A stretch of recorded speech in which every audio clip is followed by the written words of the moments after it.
All right, so if you watched my previous podcast, you know I mentioned having fantastic guests that I'm super excited about, and so, surprise! Guess who's here today? Me! Yay! Hi!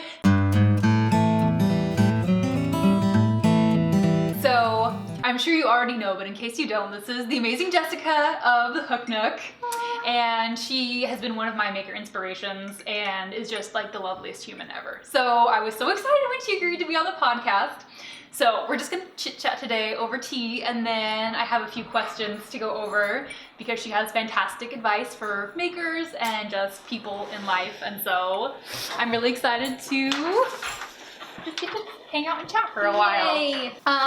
Okay, so let's go ahead and just dive right in right now. So we have a little list of maker questions that we're gonna go over, but who knows what happens, because I feel like the best conversations happen like with rabbit trails anyway. So, I feel it. You know, just do what you feel. Got it. I can do that. Okay, so how did you get your start as a maker? Like, what's your story? Let's see. Well, I taught myself to crochet Mm-hmm. from YouTube videos when Riley, my daughter, was a baby. And as I kind of became more comfortable with crocheting, I started posting my stuff on Facebook, and friends and family wanted to, order stuff from me, so that was amazing. And once more orders came, I made a Facebook page, and then it got a bit more busy, and so I made an Etsy shop, and that was like, they aren't kidding when they say it's hard to be successful on Etsy, like right off the bat. It's so hard. I think it took me like 6 months or so to get like my first actual like stranger order. Which is such an exciting thing. It was the most. Finally happens. It was amazing. It's like you do that like little like, oh my gosh, Yeah. like, you really like me, like Like texting your friends and all. yes, like oh my gosh, like text my parents and like I got a real sale, like someone who doesn't know me likes what I make. Yeah, it's a huge deal. It's so exciting. Yes. No, I feel like Etsy is a lot of, it is hard. It's like a lot of work. I feel like even just putting up the postings is kind of what slows me down. Yes. Because it's a lot of details. So it's a lot. I feel like like making the listings on Etsy and like, or making if you sell patterns, like putting, oh my gosh, I'm pretty sure that, I love Ravelry. Ravelry is amazing. Mm-hmm. I'm going to go out and say that. It's fine. It's fantastic. But uploading your pattern to Ravelry, there's so many different little things. And now, see, I haven't even tried that. I will eventually go on Ravelry Yes. every once in a while, but it's always a little intimidating to me. Like, I can't navigate my way around it very well. I know. I have like, no, I'm there too. Like, I haven't really experienced Ravelry before. Like, my friend Marie at Olive Knits, she does a lot on Ravelry. Nice. Good job, girl. Yes. And so she was telling me about it, and like, she's, groups, and, there's these forums and all of these like amazing, like you can do projects. There's so much to the page that everyone loves. But I feel like it's just a lot of stuff to learn. Yeah, I feel that same way too. I've heard wonderful things about it, and that all sounds fantastic. Right, exactly. I'm like sitting here listening, like, why have I not been doing this? This sounds great. It sounds amazing. Yeah. I just haven't. It's just a lot. It's different than Etsy, and I've done Etsy this whole time, and so it's just something. And I'm not the most tech savvy person either, so sometimes when I go to web pages that aren't like set up for people like me, I get bogged down. Yes. Yeah. So let's see. I had the Etsy. Oh yes. What were we talking about? Rabbit trail. Yeah, love it. And then so I started selling my products that I made, and it got really, really busy, and which was incredible. That's awesome. It was amazing. But my poor little fingers and my poor husband and my poor kids were like, you know what? You probably don't need to crochet 6 hours a day. And I'm like, you are probably right. Yeah. And so actually, before I even stopped selling my product, I actually went on 2 breaks because makers understand. Like, there's just times in your life, there's seasons where you're like, you know what? This thing in my life really needs my attention, and maybe my business is not something that I need to pursue at this time, which actually is interesting because I was listening to the Jenna Kutcher podcast this morning. Yes. Yes, and she was talking about, I was listening to one about like things that she learned from watching Joanna Gaines. Oh. And she was saying, hold on, what was I talking about? Needing to take a break every once in a while. Thank you. Else needs your attention. My brain doesn't work right. And so, yes. So she was saying that, like, apparently Joanna Gaines, like, there was a period in her life where they had Magnolia, and then she chose to close it down for a certain amount of time. I don't know. And because she felt that, like, God was telling her, you know what? Take a break. I promise I will flourish Magnolia when the time is right. And so she closed it down and focused on her life in the areas that she needed to. Good for and her. Now look at it. Right? And I feel like that would have been so tough at that point because it wouldn't make a lot of business sense to do that, you know? And when you put so much effort into something, like it's hard sometimes to listen to that, like, to that internal voice telling you like, okay, like, no, this is important and you need to take a break. Yes, exactly. And so I took breaks I don't remember when I took the first break, but I took the second break when my son was born. Before he was born, I was put on bed rest when I was pregnant. Yes, from like 28 weeks until 34, 35 weeks. It was like, yes. It was a long really time. hard. And I had a 2-year-old. It was so hard. So it was just like, you know what? I am not going to crochet. I am not going to deal with all this stuff right now. Yeah. And so I closed it down for a little bit. But when I came back, I took more orders and it got busy and it was just overwhelming. And so I decided to cease the orders and then write patterns.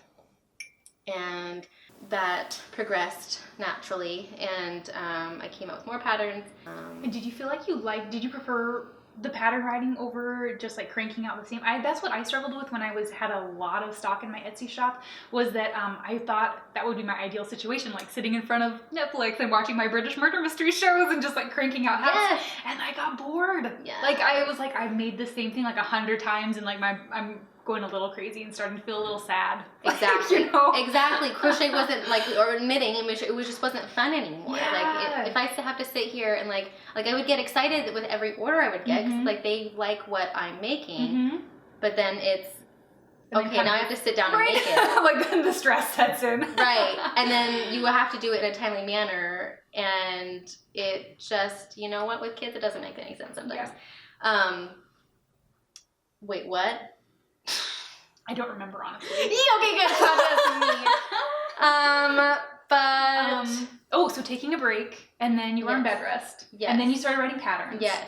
And did that feel like a more natural, like livable, right? Creating? I liked the lax approach of it because I could do it on my time.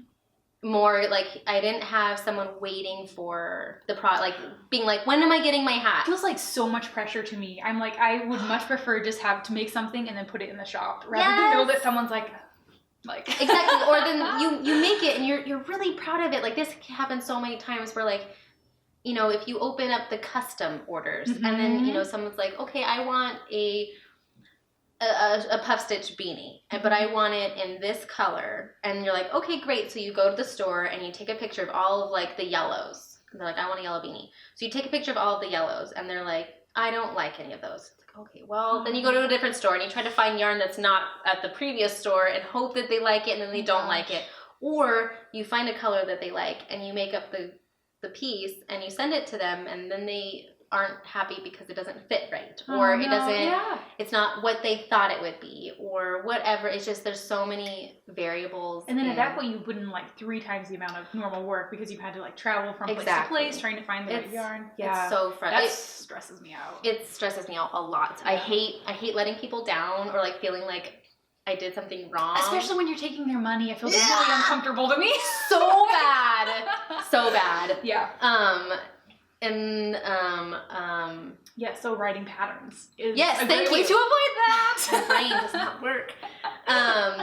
So I liked writing patterns because I would come up with an idea and I can, you know, share the progress of writing the pattern. And then once it's done, it's done. It's done. Like, people can buy it if they want, but you don't have to create anything, which I feel like is beautiful. You have all of these hours of work you put into the pattern, and then you finally release it and it's there forever. And it's glorious. But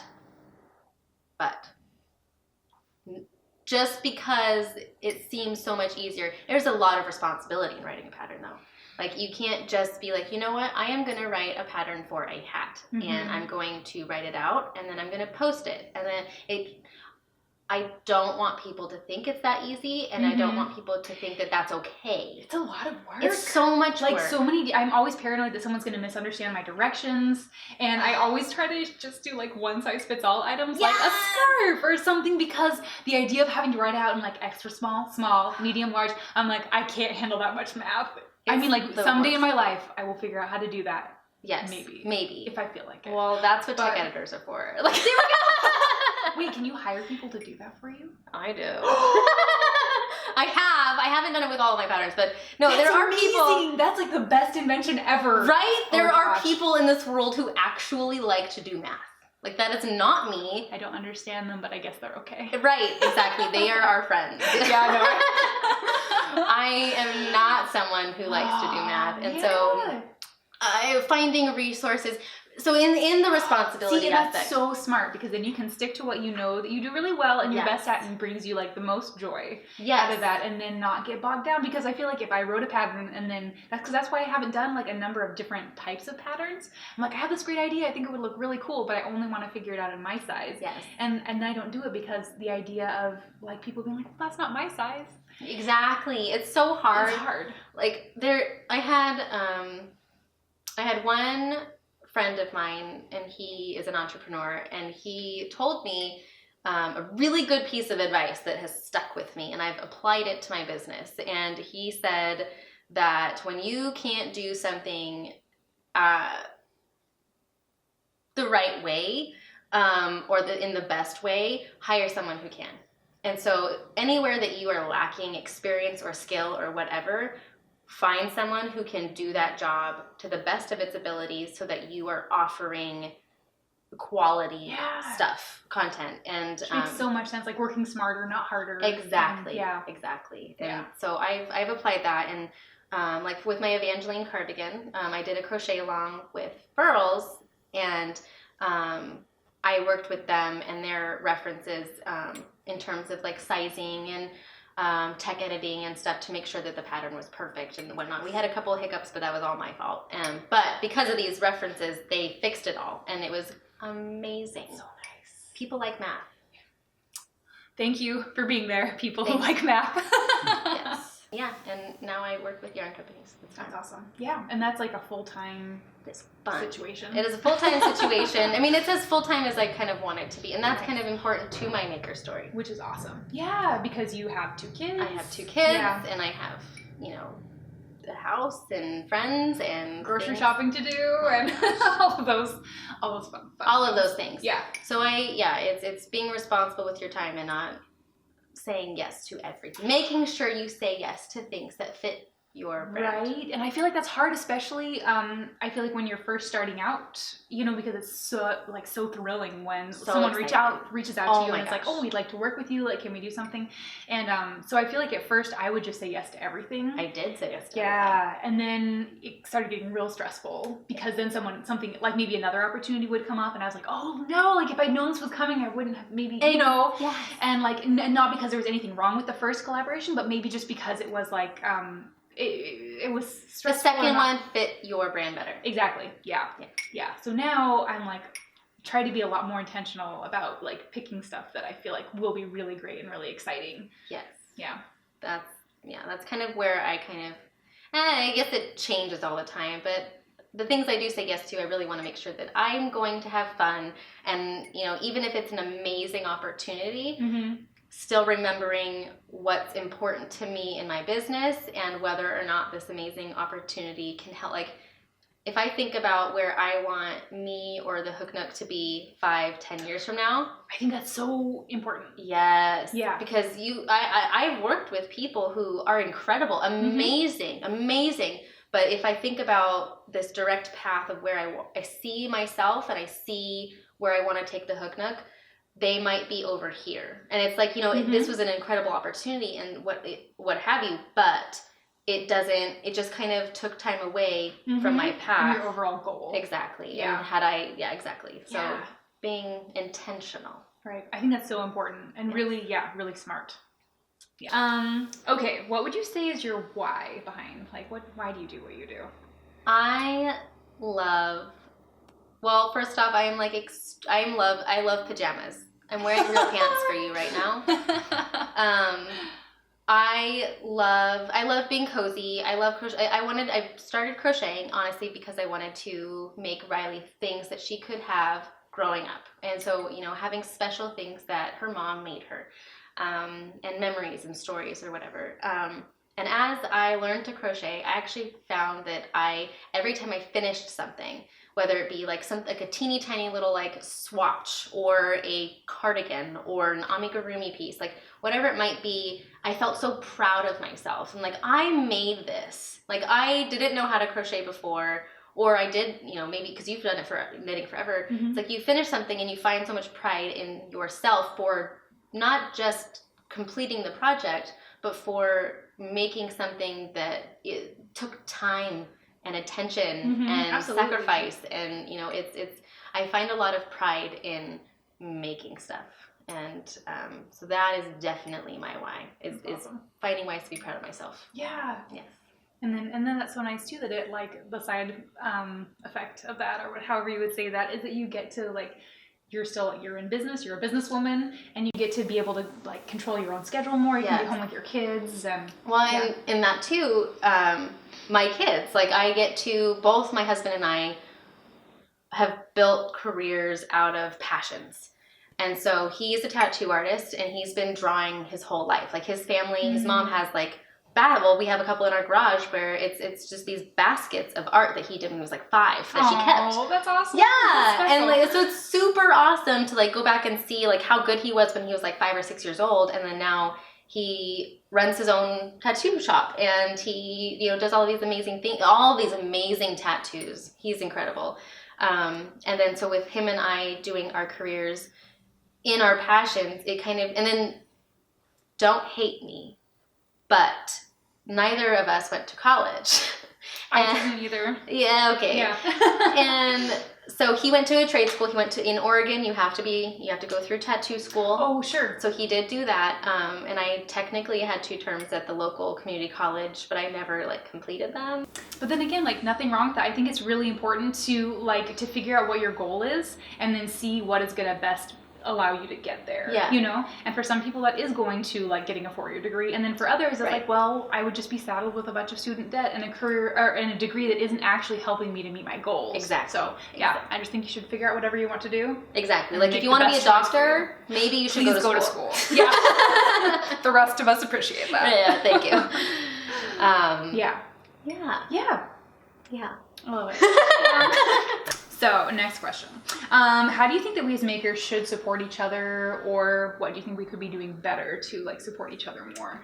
I am a huge believer in community over competition. Yes. And I think recognizing that everyone is trying to do their best, and everyone wants to be seen, and everyone wants to, everyone wants what you want also. And so when you can know that and approach people in more of a supportive role, like, instead of being like, what, this is what I do, maybe you shouldn't do that. Too.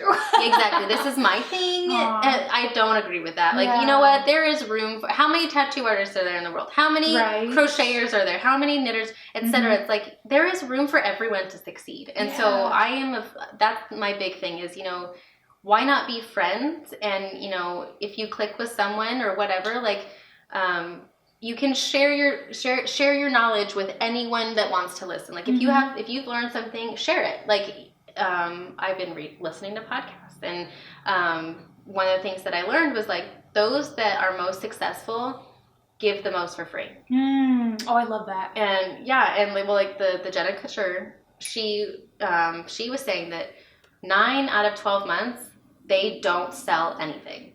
They don't sell anything for 9 months out of the year. Oh, my word. Yeah, and they only sell things for 3 months. And then other than that, they do free, I signed up, I forgot to attend it, but I signed up for one of her, like, it was like a Pinterest thing, and I forgot to. It was like a webinar. That's what it was. Oh, nice. Yes, and it's free, like all this information for free. And then That's so awesome. then she was saying that like basically when you give like quality content for free, when you do need to charge or when you do want to charge or sell something, people will know that they're spending money on something really worth it. Because if you're going to give quality information away for free, then what you're going to be really good. Exactly. For it. Yeah. That makes so much sense. Yes. And I don't remember why I was saying that. It's fine. We'll get there. Yeah. I think that's so cool though because oh shoot, I had a thought and then I left. That's okay. You are with me. Yeah. It's gone. I don't remember what I was gonna say. Well, let's continue on with it. Yeah, okay, cool. So is there anything that you can think of that benefits all makers? Or the opposite? Is there something that really is like a disservice to all makers? Oh, that's what I was going to say though. Like when you were, when you were talking about just like finding there's room for everyone at the table, basically. Like you all have your own voice. Everyone's got something special to offer, even if they're doing the same exact thing. And something I would say that you do really well, and something that I've really appreciated about you is that I feel like you don't look through like a lens of like that you see people. Like you don't look and see like numbers or like a body of work or something. And so I know that like especially like I'm still like a smaller like presence on the internet, and from the very like beginning of my start, I always felt like you treated me as an equal and as someone who was like had value to bring to the table. And I feel like that is your attitude towards everyone, and I feel like that is so wonderful. I personally, like, I've found myself in positions where because of the silly little number that's on my Instagram, I've been treated better than before I had that number. And that's not a very nice feeling. No. I feel like if you don't like me, you don't have to like me. Like it's okay. You don't. And when I step out from behind the Instagram and I'm just me, like I hope that you're still gonna treat me nicely. That is like my number one. Like I am so scared to like present myself one way, and then when people actually meet me, they're like, that is not how she is in real life. And like I don't want to be like that. Yeah. But you know what's funny is that like I do try to see everyone as people because that's who we all are. Like whether or not you think you're important or not, you're not. Yeah. I mean, you are. Everyone's important. We're all the same. No one's more. We all have bad hair days. Exactly. Just because you wear a suit doesn't mean that you're fancy. Yeah. So, yeah, I feel like the people who would treat me differently, based on like me having like a large number on my profile, as to opposed to just like meeting me, and like that makes me nervous and uncomfortable. Yes. I want to be who I am in real life online as well. Yeah. But the only time this has actually gotten me in trouble is, well, I mean, not really in trouble, and this is, again, people thinking that they're more important than they are. But when people do think that they're really important and you talk to them like they poop too, they are very offended. So I have talked to very professional people before who view themselves as professional as they are. And so when I talk to them and I'll just be very casual, it's not always the same reaction. So, but you know what? That's my own insecurities because they need to know. And that's such a bummer for them because they're missing out on a lot of like really great connections and interactions. If they're only interested in people that they feel like are like on the same. Their aesthetic. Yes. It's you know what? I poop, you poop. Yeah. I fail, we all fail. we all started from nothing. We all grew up, and it's really important to me. Yes. So, next question. Yes, so do you feel like there is there anything you can think of that benefits all makers, or alternatively, is there anything that really is a disservice to all makers? I think being makers, it's really important to remember why you love to make. And I feel like that's so simple and it's so quickly forgotten in my brain. Mine too. Mine too. It's you get so excited, like, especially like, when you do get like a collaboration and you're like, oh my gosh, like I'm officially doing this professionally. I'm like, okay, so maybe I need to act like this because. Do I need to get a suit? Exactly.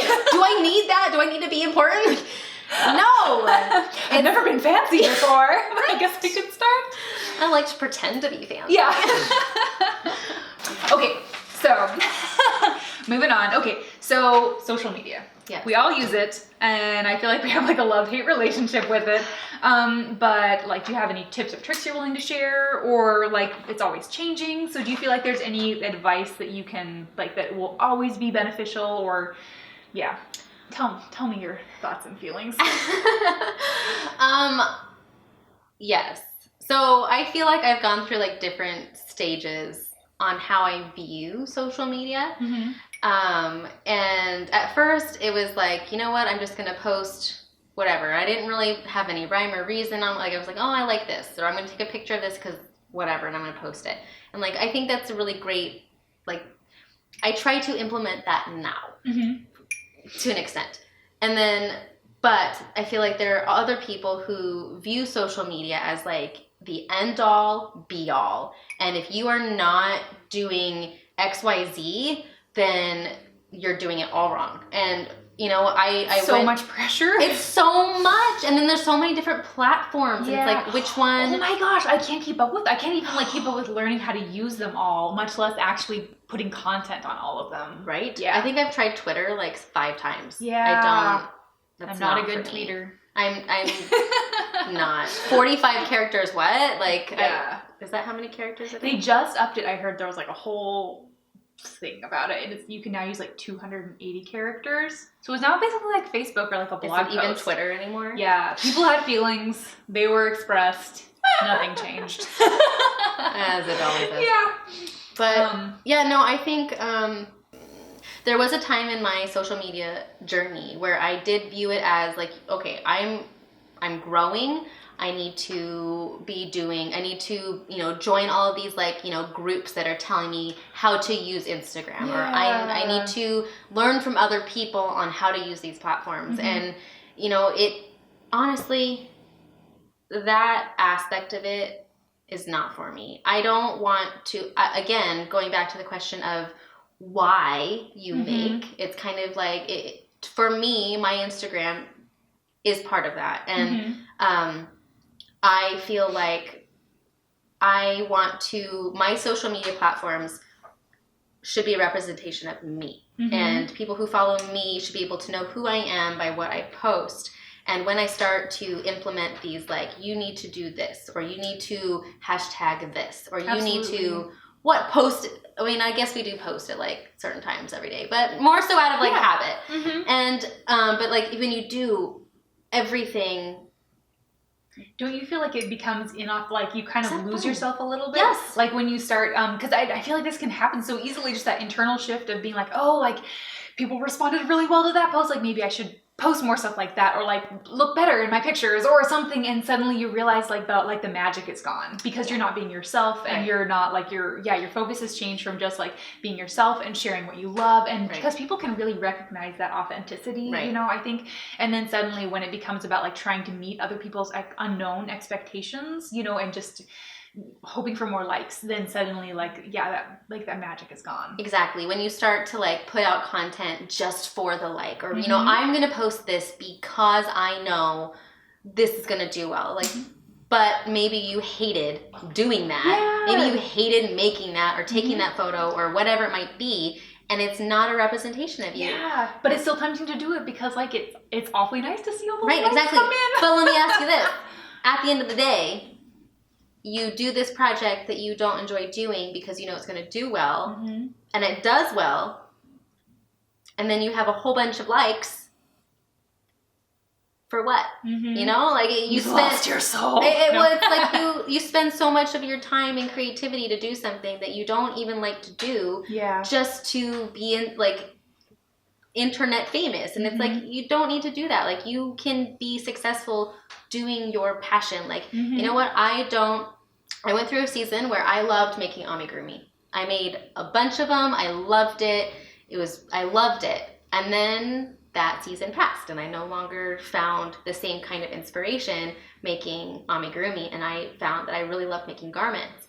And so even though amigurumi was doing really well for me, it wasn't my passion at that point anymore. And you can't really also put out, I feel like when you do something that you don't love that you're doing, it's not going to be the top quality it could be if you were instead doing something that you actually really wanted to do, you know? And that passion and excitement really comes through. Like people recognize when you're forcing it. Exactly. And so in terms of like social media, it's like I'm learning to treat it like a representation of me. And so like even though I do like to post really pretty pictures, I like to post, you know, intentional things that match my feed or whatever it is. Totally. It's art. You know, it like is art.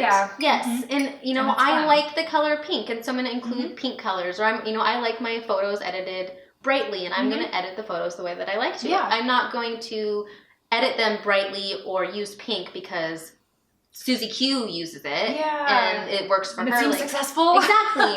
I'm going to do what I want to do, and hopefully people will like it. And just as a maker, you should always do things that you enjoy doing, and treating your social media platforms just the same way. Whether or not someone tells you that that's wrong, they're wrong because they don't know who you are and they don't know your brand. You should be doing what you want to do the way you want to do it. Yes.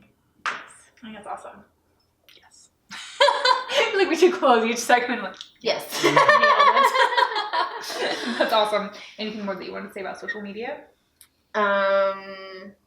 Like people freaking out about, like, I know we talk about the Instagram algorithm a lot and just feeling frustrated that it feels like, and honestly, it is discouraging sometimes when you go from like, I feel like these posts were like the same high quality level on this one. I got like for me to be like, I got like 700 or 800 posts and likes, 700 or 800 likes, and I'm feeling really glad that people thought it was great too. Right. And then you can post the next day and suddenly it's like 200 or 300 likes, and I'm like, okay. It's so discouraging. It's not defining my self-worth or anything, but it is kind of frustrating when you're like, I also put a lot of effort into that, and I don't like it when things aren't logical, when I can't see, like, it would make sense to me if I was like, oh, well, I put out kind of some crummy work on that post, so like 200 or 300 likes seems fair, you know? But if you're like, oh, I'm really proud of that work, like that was really good, like why did this happen, you know? So that does get kind of frustrating sometimes. It's super frustrating, and I think just remembering again the algorithm, you don't, this is something else I learned on the podcast, but like you don't own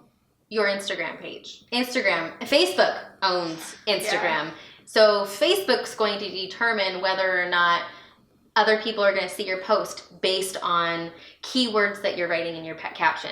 They're going to, hashtags. Like if you use certain hashtags that are oversaturated, it's like Instagram's going to, because computers or spammers, whatever, will just like spam certain hashtags. I mean, the crochet, I haven't checked it in a long time, but like the crochet hashtag for a while, a year or two ago, there was so much like porn. Like there was like porn in the crochet hashtag. I'm like, oh my, I can't even like look at this. That's so frustrating. Yes. Come on, guys. Right. Come on. Boobies are not yarn. Pull it together. And yeah, so like I feel like they, you know, they're gonna flag certain hashtags, and you know if they feel, you know, they can do whatever they want to do because it's their platform. Yeah. And so recognizing that if you post something and it doesn't perform the way that you anticipated or hoped for it to perform, it's not your fault. It very well could be that you used a certain word that they, in that moment, in that day, they decided we're gonna hide this.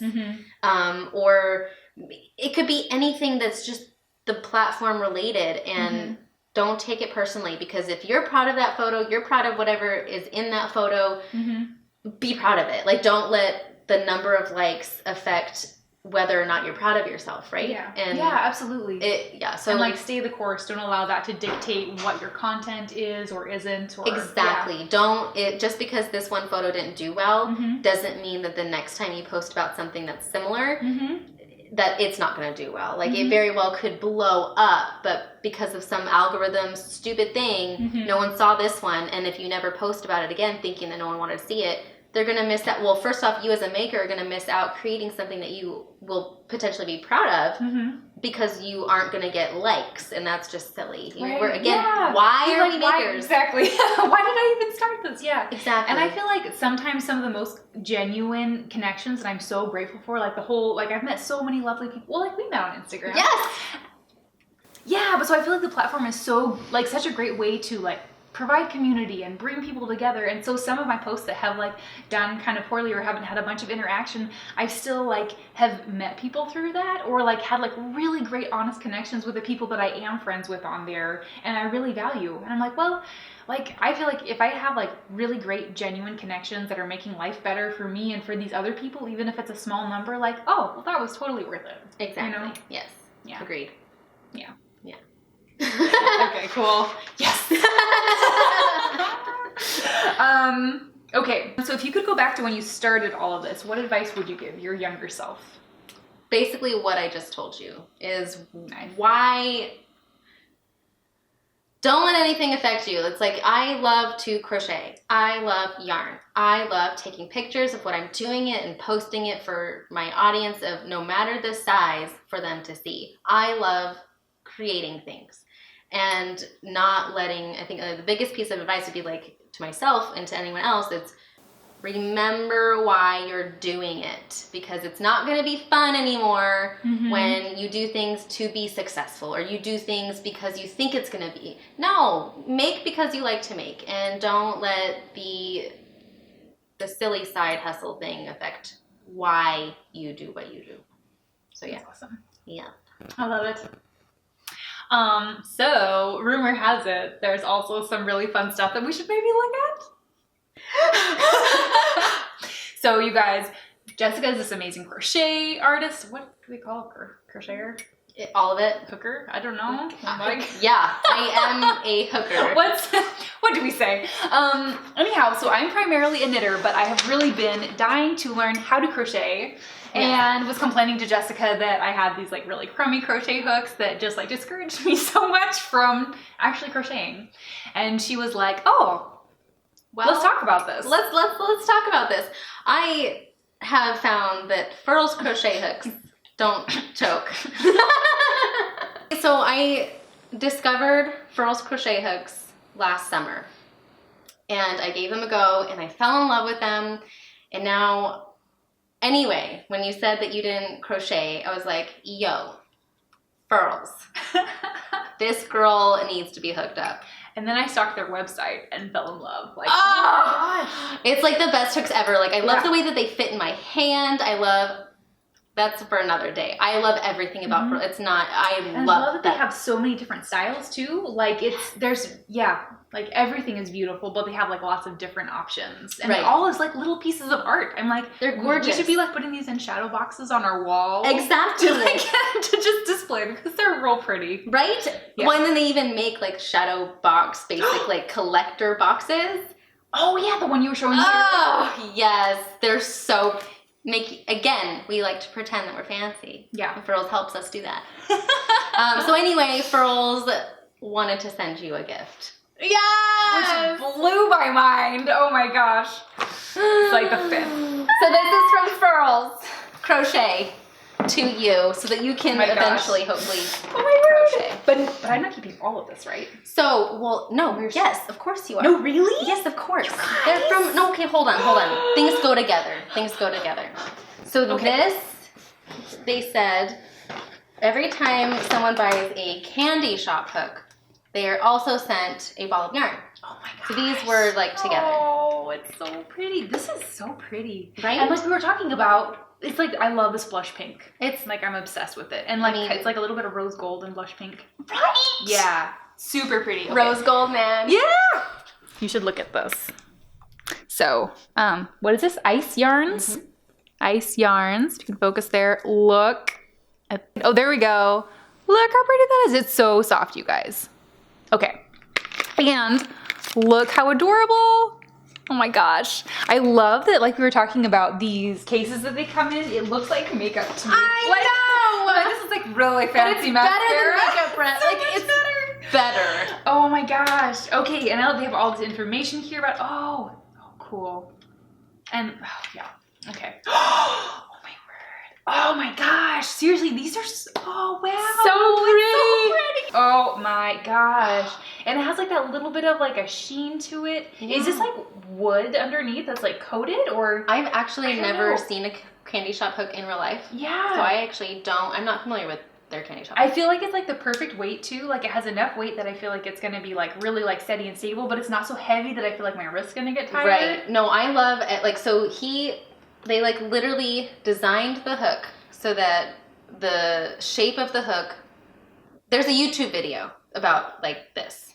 But he describes that basically when you have a straight hook and you put it in your hand, it falls right through. Like there's no, it requires work to hold a straight hook. Yeah, and then you end up like straining things. Right. Which is hard. Like I was mentioning earlier, I've struggled with tendonitis over the years. Yep. And so like I need something that's going to be healthy. Oh, my wrists were hurting. Like I had to take like weeks off, like or a week off every time my wrist started hurting because it just wasn't and that's ergonomical. This is your livelihood. Yes! You know, it's like I loved crochet. Yeah. But these were scientifically designed with like dimensions and shape sizing so that it fit in your hand just perfectly, whether you're doing it the knife grip or the pencil grip or the knife grip. Like both of them, they're meant for both grips, and they're scientifically designed with handheld. Those math and science people. Not me. Just doing fancy stuff.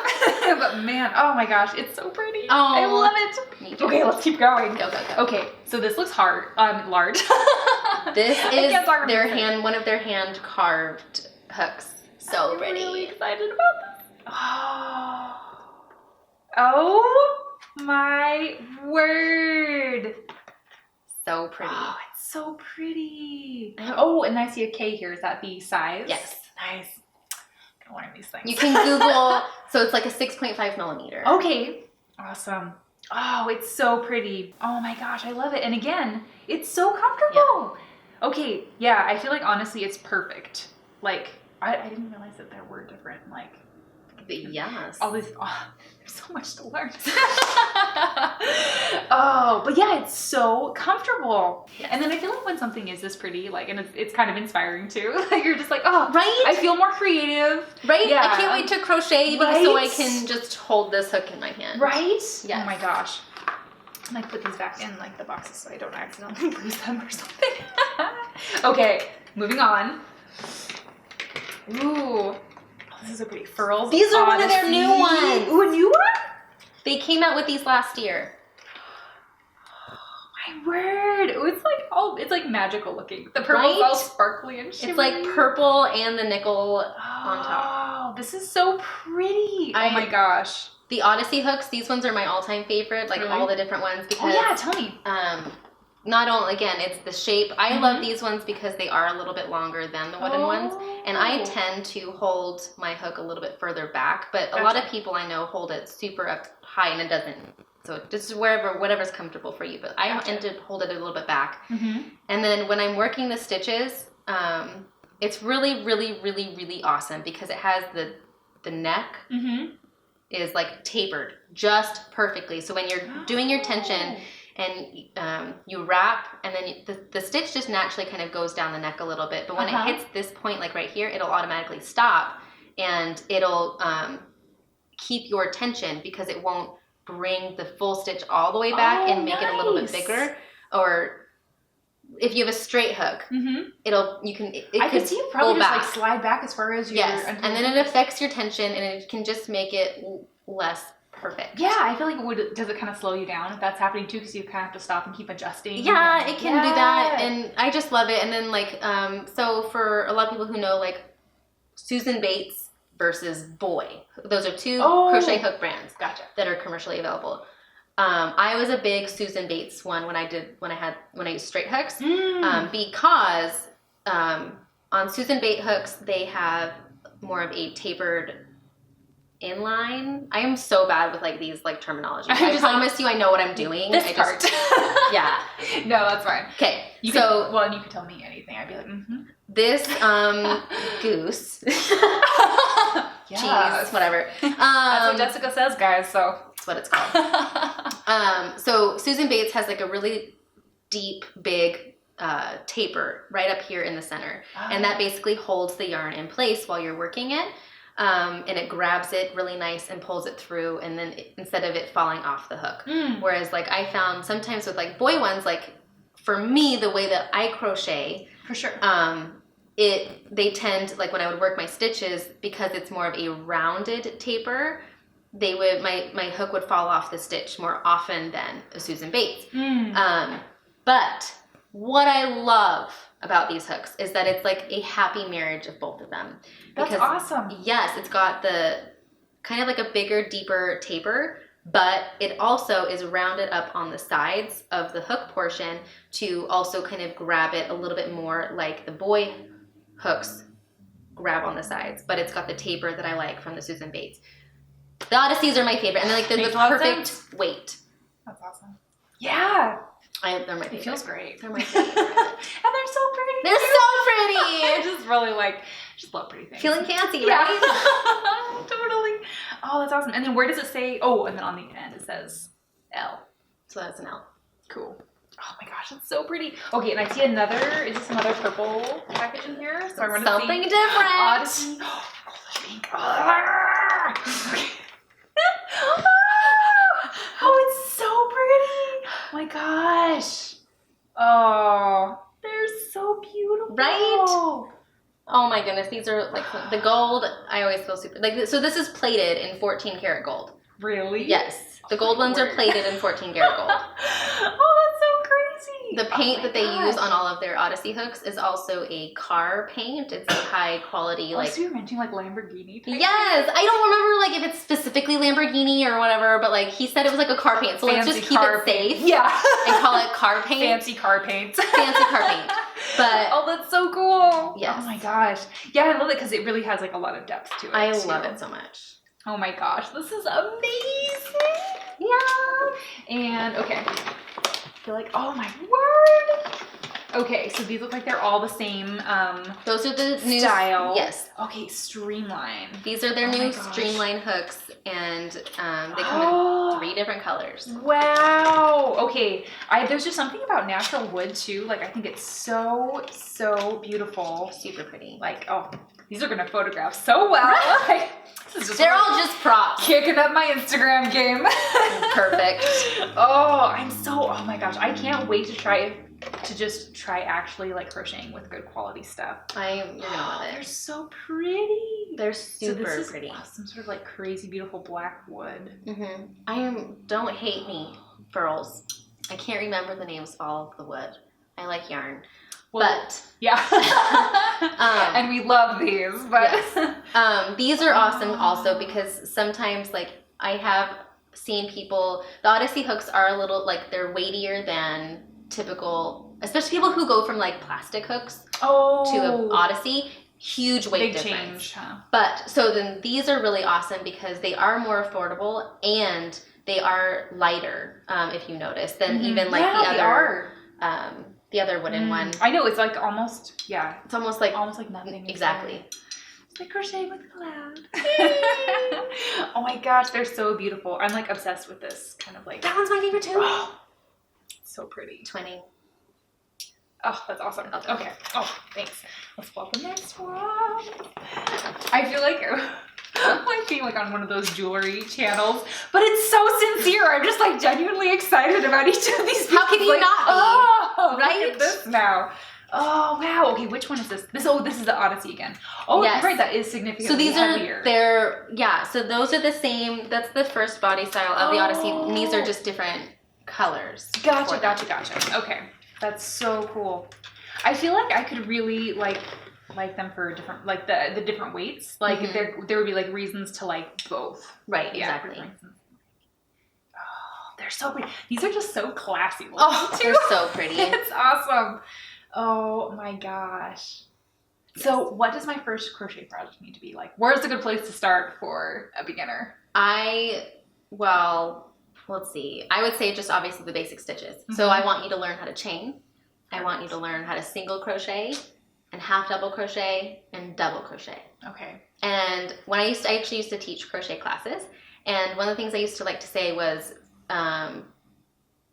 you can just basically like do a chain of like 20. Chain 20. Oh, I can totally do that. Yes, you can do that. And then single crochet for one row. The next row, half double crochet, or do like 10 rows. Just make it up as you go. Like if you are working single crochet, just work single crochet till you just get comfy doing the stitches. Exactly. And then when you're ready to learn a new stitch, do half double crochet for however many rows it may take you to feel comfortable doing that. Double crochet, etc. And then just like keep practicing different rows, and just keep going, and then one day you're just gonna have this wonderful, beautiful scarf. Yeah. And you can keep I it. totally crochet. Yes, exactly. Because I can crochet. Because almost. Again, if you attended one of my classes, something I used to say was, you made a thing. And so if you can just make a thing and then keep it, like I wish that I would have kept some of my first projects. Yeah. Because it would have been fun to compare. Mm. So if you do make something, That's keep awesome. it. I will send you pictures. Please do. My homework, like, Jessica just made single a thing. crocheted this and it's amazing. Good. I knew you would want to see. Yes, exactly. Oh, that's awesome. Oh, that's great. I love that too. Side note about like comparing, seeing where you've come from, because I think like everything in like life, in the maker life, in in social media game, it's so easy sometimes to like compare yourself to other people, right? Which is terrible. Like not a good idea, because like everybody's different and you don't see what's going on like behind the scenes of that. But I think it's so healthy to compare like ourselves to ourselves, because sometimes like if I'm starting to feel like a little sad about like where, how fast I'm progressing or like my overall goals, going back and seeing like what I was doing a year ago, I'm like, oh my gosh, like I would have been just floored a year ago to be like, I'm going to be doing that in a year? Like, I'm so impressed with myself. Right? Right? I was talking to my friend Vincent, and we were talking about that, like, oh my gosh, like, why can't this happen, like, right now, like, blah, blah, blah, blah, like, oh, hold up. Let's think about this for a second. What were we doing a year ago? What were we doing 2 years ago? Absolutely. And, like, a quote is, like, you don't want to compare your beginning to someone else's middle or end. Right. And, just like that person could be doing it for the last like 5, 10, 15, 50 years. And that's maybe where they found themselves, or they worked really, really, really, really hard for this like 1 year and then they're really successful right now. Yay. Okay. So as a wrap up, we are going to do 60 seconds of cozy, where we find out how you get your cozy. I'm really good at it. In 60 seconds or less. Okay. Right. And I'm Vincent ready. is here to time us. Just let me know when to click start. All right. You ready for this? Ready. Go. What is your favorite snack or comfort food? Bagels. Ooh. Tea or coffee or wine? All of them. Each one has a specific purpose. Yeah. Best answer. Movie or book when you're chilling? Well, let's say book. Oh. I don't watch TV like at all. What's your favorite cozy movie or book? Cozy movie or book. I don't have a specific one. I just like reading about how awesome I am. So I like self-help books. Perfect. What's your favorite go-to cozy uniform? Not these pants. Yeah. Pajamas and socks and the most ugliest, most cozy, delicious sweater ever. Oh, yes, love it. What's your favorite type of comfort food knit or crochet project? A scarf. Nice. Candles or twinkle lights? Twinkle lights. What's the funniest or weirdest thing you've ever done in the name of coziness? Wake up at 5:30 in the morning every single day just to have quiet alone time. That's probably it. Oh, cool. That's hardcore. It's dedication. Yeah, it's impressive. I love it. Thank you. Thank you. I feel like we need to high five. Well, in conclusion, thank you so much for agreeing to do this. This has been so fun, and I'm sure that will translate. And yeah. Yes, you're just the best, Anja. Thank you Oh so my gosh. much. This has been really great. Nailed it. There, that's a good one. Perfect.